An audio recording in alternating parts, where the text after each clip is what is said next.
Alright, how's it going, guys? So, recently I haven't done as many Blu-ray videos as I used to, and that's kind of why I started my channel. So I decided to start doing more Blu-ray videos.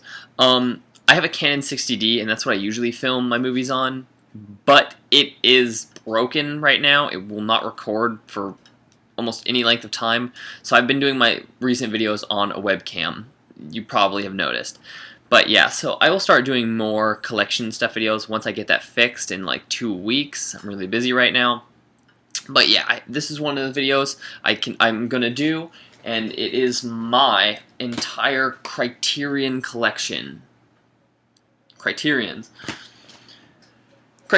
pick up movie. I mean, most of you guys who watch my channel should probably know this, but Criterion picks up kind of like more art house, older movies that are, I don't know, kind of artsy and different, and it gives them like how do I put it, like restorations. Like it restores the old footage, and it brings the directors back to talk about the films, and it comes with like cool booklets and information about the movies, and they're really, really cool. There's a lot of good films. Criterion does so much, and they bring so many awesome films back. And I have a decent handful of them. So let's get right in. This is my entire Criterion collection. I'm going to start with the only one that I really hate. I don't hate the movie, I just hate the Criterion, and that is The Curious Case of Benjamin Button. This is my number one. I love the movie, I love Fincher, but this fucking Criterion sucks. It's like in the regular blue case, whereas like most Criterions are in this like clear Criterion case. This is just like a Blu-ray release that's Criterion. It's not that great. It does come with a little booklet, but it's nothing compared to what a lot of the other Criterions are. So I'm just not super thrilled with this one.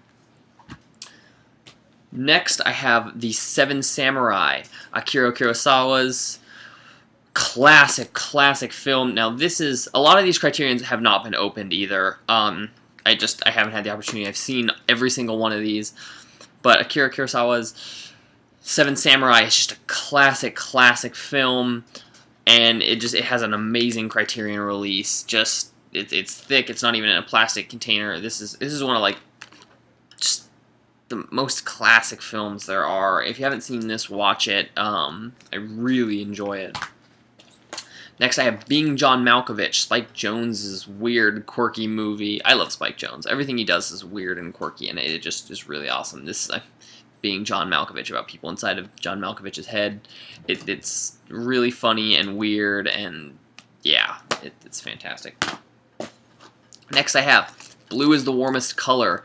This is kind of a plain Jane release. Like there's not very much here, but Criterion is going to be releasing a special edition later on. They just wanted to get this movie out. I think this movie is absolutely fucking brilliant. I love it. It is almost like watching real life.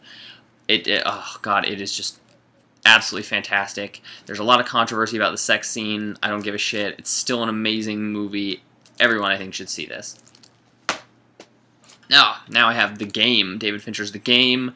This is one of my favorite Fincher movies, which is kind of weird. It's different, and it's really, Dragon Tattoo is my favorite, obviously, but it's just really weird. And the ending, the less you know about this, the better. So if you haven't seen The Game, just go buy it and watch it, because it's worth it. And Michael Douglas gives a fantastic performance.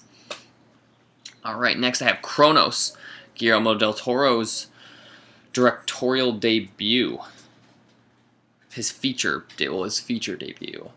This movie is very weird and very, very cool. I'm really glad Criterion went through and did Guillermo del Toro's early works. I think this is a fantastic movie. It's just really good Spanish. It's fantastic. Speaking of that, his next one, The Devil's Backbone. Now this is like such a crazy movie, and for me this is kind of like the first in like the Pan's Labyrinth trilogy thing. It's a really great like ghost story, and it's just it's very cool during the Spanish Civil War. I don't know, just watch this. A lot of these movies are really hard to explain. Next I have Antichrist, Lars von Trier. I'm a Lars von Trier fan. I'm not sure if I like this movie. It's really weird and really disturbing, and I'll probably never watch it again. It's really fucked up. But I like Lars von Trier, and I thought a lot of the stuff he did in this was really cool, albeit a little fucked up. Yeah, Lars von Trier's a weird guy. I really like Nymphomaniac, though.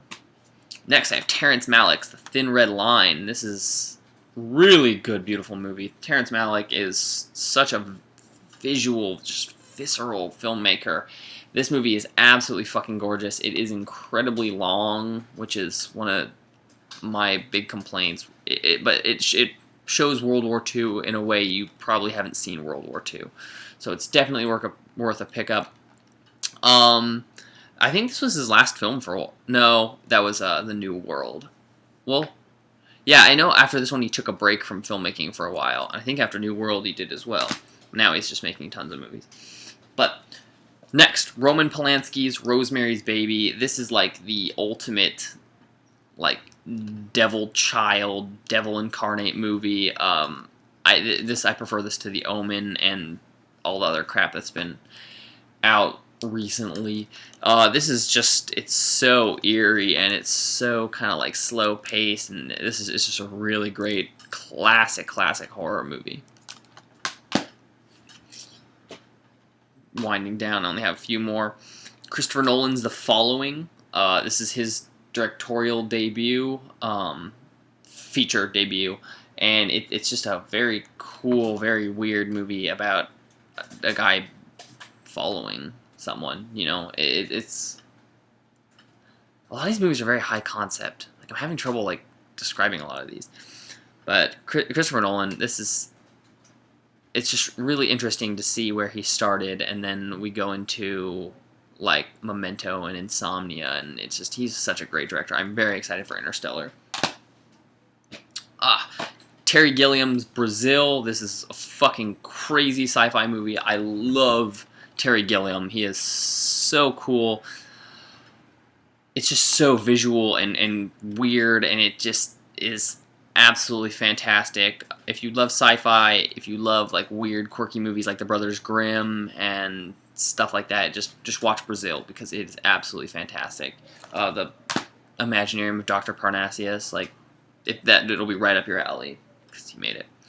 Now we have David Cronenberg's Videodrome. This is a really cool release. It even has like this like cool slipcover thing box. Videodrome is an awesome horror movie. It is just so fucking weird. It is. This is up there with like Jacob's Ladder for me. Like those two are like two of like my favorite old kind of like creepy body horror movies. Horror, sci-fi. Yeah, David Cronenberg's really cool. I want to see more from him, like recent more from him.